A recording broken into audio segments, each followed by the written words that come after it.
میں ہوں وصال یوسفزئی ایکسپریس نیوز کے ساتھ۔ ناظرین، آج آپ کی ملاقات ایک ایسے نوجوان انجینئر سے کرواتے ہیں جو کہ مشال جواد کے نام سے جانی جاتی ہے، اور انہوں نے کینیڈا میں اپنی تعلیم مکمل کر کے واپس پاکستان اور پھر پشاور آئی ہے، اور یہاں پر انہوں نے روبوٹک انجینئرنگ میں اپنی ڈگری حاصل کی ہے، اور انہوں نے بیرون ملک کی بجائے اپنے پاکستان اور پھر پشاور کے بچوں کے لیے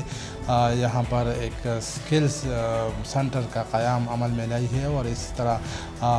بہت سارے بچے ان کے ساتھ پڑھ رہے ہیں۔ تو آج ان کی اس تعلیمی کیریئر کے حوالے سے اور انہوں نے جو یہ اسٹیپ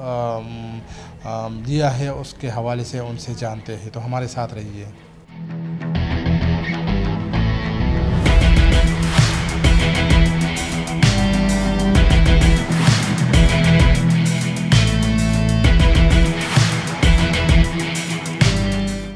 تو اس وقت ہمارے ساتھ مشال موجود ہے، ان سے پوچھتے ہیں کہ انہوں نے جو اپنا یہ جو روبوٹک انجینئرنگ ہے ان کا یہ جو کیریئر ہے، اور پھر یہاں پاکستان آنا، وہاں بیرون ملک تعلیم حاصل کرنا، اس کا یہ جو کیریئر ہے یہ کہاں سے شروع ہوا اور کیا اس حوالے سے کہیں گی؟ جی السلام علیکم۔ جی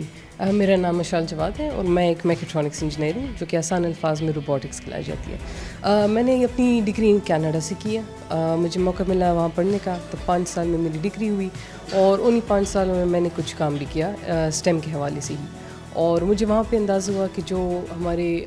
کینیڈا کے جو بچے تھے، نیٹیوز تھے، ان کو یہ ساری پریکٹیکل چیزیں آ رہی تھیں اور ہمیں نہیں آ رہی تھی، جو میرے ساتھ پاکستانی اسٹوڈنٹس تھے ان کو بھی نہیں آ رہی تھی۔ تو مجھے تب احساس ہوا کہ ہمارے سسٹم میں ہی ایک فلا ہے کہ ہمیں تھیوری سکھائی جاتی ہے لیکن کوئی پریکٹیکل سکلز نہیں ہوتے۔ تو تب سے پھر میں پاکستان واپس آئی ہوں، اور پھر میں نے اسٹیم اسٹارٹ کیا ہے، جس سے ہم ورک شاپس کراتے ہیں، ہمارا ایک آن لائن پلیٹ فارم ہے جس سے بچے سیکھتے ہیں گیمس کے تھرو، اور یہ ساری اسکلز بیسڈ لرننگ ہم کر رہے ہیں۔ دیکھیں ویسٹ میں اگر آپ دیکھیں جو بڑی بڑی کمپنیز ہیں، ان کو چلانے والے شاید ٹاپ لیول پہ نیٹیو امریکن کینیڈینز ہی ہو، لیکن جو آئی ٹی میں کام کرتے ہیں یا پھر جو بیک بون ہے وہ سارے ہمارے انڈینز، پاکستانی، ساؤتھ ایشینز ہی ہوتے ہیں۔ ہمارے لوگوں میں پوٹینشیل بہت زیادہ ہے لیکن وہ یوٹیلائز نہیں ہوتا، نہ ہمیں اسکل سکھائی جاتی ہے، نہ ہمیں طریقہ دکھایا جاتا ہے کہ کس طرح سے اچھی اپرچونیٹیز کو پرسیو کرنا ہے۔ تو اس لیے میں کوشش یہ کر رہی ہوں کہ ان کی جو ینگ ایج جو 6 ایئرس کی عمر ہے، وہیں سے ان کی پوٹینشیل کلٹیویٹ ہو، آگے جا کر وہ اپنے لیے بہتر فیصلے لیں، جس کو جو کریئر چوز کرنا ہے لیکن وہ اسکلس کے ساتھ چوز کریں۔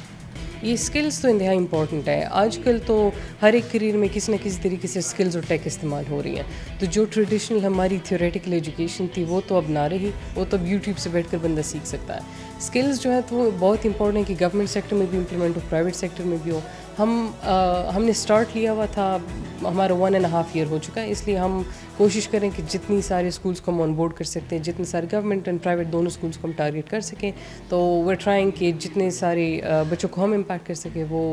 ہو سکیں۔ اب اس میں اگر گورنمنٹ کی سپورٹ مل جائے تو وہ اسکیلیبل ہو جائے گا، ایکسپینڈ ہو جائے گا، لیکن پرائیویٹ سیکٹر میں ہم اپنی اینڈ سے کوشش کریں۔ پیرنٹس کا بہت ہی sort of mindset change ہوا ہے۔ پہلے تو یہ تھا کہ میرا بچہ یا ڈاکٹر بنے گا یا انجینئر بنے گا، اب تو وہ چاہ رہے ہیں کہ ہر ایک کریئر پرسیو کرے، ایکسپلور کرے کہ کون سے فیلڈ اچھا ہے کون سا نہیں، اور اس لیے بہت سارے پیرنٹس اپنے بچوں کو یہیں پہ بھیجتے ہیں۔ بہت سارے اس طرح اسٹوڈنٹس ہیں ہمارے پاس جو کہ آلریڈی پروگرامس کر چکے ہیں، لیکن وہ تیسری بار آئے ہیں، چوتھی بار آ رہے ہیں، کیونکہ اس میں بینیفٹ ان کو بہت نظر آتا ہے۔ تو parents are very supportive about this. ہم نے بہت ینگ ایج سے اسٹارٹ کیا ہوا ہے، 6 سال کی عمر سے ہم اسٹارٹ کرتے ہیں، اور ان کو بالکل ہینڈز آن پریکٹیکل لرننگس دکھاتے ہیں کہ 3D شیپس کیا ہوتی ہیں، فار ایگزامپل، یا بیسک سرکٹس کیسے بناتے ہیں۔ تو آپ یقین کریں KG کا بچہ بھی ایک سرکٹ بنا سکتا ہے اور ایکسپلین کر سکتا ہے کہ اس کمرے میں لائٹنگ کیسی ہوئی ہے۔ یہ اسکلز ہم اسی عمر سے سکھا رہے ہیں، اور اس عمر میں لرننگ کیپیسٹی بہت زیادہ ہوتی ہے، آگے جا کر کم ہوتی جاتی، لیکن اس عمر میں جتنا آپ ان بچوں کو سکھا سکے اسپیشلی پریکٹیکل ورک، وہ تو بہت آسانی سے سیکھتے ہیں۔ یہ انکریڈیبلی امپورٹنٹ فیلڈ ہے اس وقت جو ہم پرسیو کریں، کیونکہ جیسے کہ میں نے کہا ہر ایک فیلڈ میں کسی نہ کسی طریقے سے ٹیک ہو رہا ہے، تو چاہے وہ بزنس پرسیو کریں، آگے لاء کریں، میڈیسن کریں، کسی نہ کسی اینگل سے ان کو ٹیک استعمال کرنی پڑے گی۔ تو وہ اگر اسی عمر سے اسکل سیکھ جائیں، آگے جا کر جو بھی کریئر پرسیو کرے وہ ان کو بہت ہیلپ ہوگی۔ آج کل ڈگریز کم اور اسکلز بیسڈ ہائرنگ زیادہ ہوتی ہے۔ اب گوگل وغیرہ کو آپ دیکھ لیں تو ان کو اتنا فرق نہیں پڑتا کہ کہاں سے ڈگری کی ہے، لیکن اگر آپ کی CV پہ یہ اسکلز ہیں کہ مجھے ویب ڈیولپمنٹ آتی ہے تو آپ کو ہائر کر لیتا ہے۔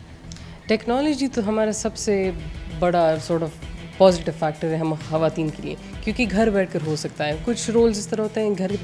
گھر سے باہر جانا پڑتا ہے کام کرنے کے لیے، لیکن ٹیکنالوجی کا یہ کہ گھر بیٹھے ایک ایپ سے ایک ویب سائٹ سے ہو جاتا ہے. تو میری سجیشن یہ ہے کہ آپ یوٹیوب پر جائیں یا ہمارے ان سیشنز پہ آئیں، کچھ اسکلس سیکھ لیں آپ، اور ان اسکلس کے تھرو آپ اپنی ارننگ بھی کر سکتے ہیں، فری لانس جاب بھی کر سکتے ہیں، اور ہمارے ساتھ انفیکٹ کام بھی کر سکتے ہیں. ناظرین، مشال کی باتیں آپ نے سنی. یقیناً روبوٹک انجینئرنگ کے حوالے سے ان کا جو کام ہے وہ قابل ستائش ہے، اور یقیناً آج کل جتنے نوجوان جو ہے وہ باہر جا رہے ہیں، لیکن مشال نے باہر انجینئرنگ کر کے اور ڈگری حاصل کر کے یہاں پشاور آئی ہے، اور یہاں پر بچوں کو جو ہے وہ اپنا سکلز اور اپنی تعلیم جو ہے وہ پہنچا رہی ہے، اور یہاں پر جتنے بھی بچے ہیں اس سکلز کو یوٹیلائز کر رہے ہیں، اس کو سیکھ رہے ہیں، اور اسی طرح انہوں نے کہا کہ پیرنٹس بھی اس چیز کو بہت زیادہ اپریشیٹ کر رہے ہیں.